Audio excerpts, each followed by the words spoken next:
युवा चेहरा स्थायी समितीत. नगरसेवक परवेज गैबान यांची दमदार झेप.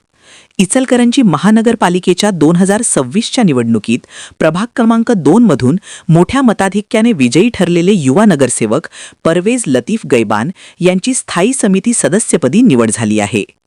महापालिकेतील सर्वात तरुण नगरसेवक म्हणून त्यांनी आधीच वेगळी ओळख निर्माण केली असून आता स्थायी समितीत निवड झाल्याने त्यांच्या कार्याला नवी दिशा मिळाली आहे. कप बशी चिन्हाम शिवशाहू विकास आघाडीच्या वतीने निवडणूक लढवत त्यांनी जनतेचा विश्वास संपादन केला. त्यांना सामाजिक कार्याची परंपरा लाभली असून माजी बिनविरोध नगरसेवक श्री लतीफ गैबान यांच्या कार्याचा वारसा त्यांनी पुढे नेला आहे. कोणतेही अधिकृत पद नसतानाही दिव्यांग व अनाथ मुलांसाठी मदत, गरजू विद्यार्थ्यांना सायकल वाटप तसेच नवचैतन्य अनाथालयातील मुलांसाठी इमॅजिका सहलीचे आयोजन असे उपक्रम त्यांनी राबवले आहेत. प्रभागात रस्त्यांचे काँक्रिटीकरण, स्वच्छता मोहीम व बंच केबलसारखी विकास कामेही त्यांनी मार्गी लावली आहेत.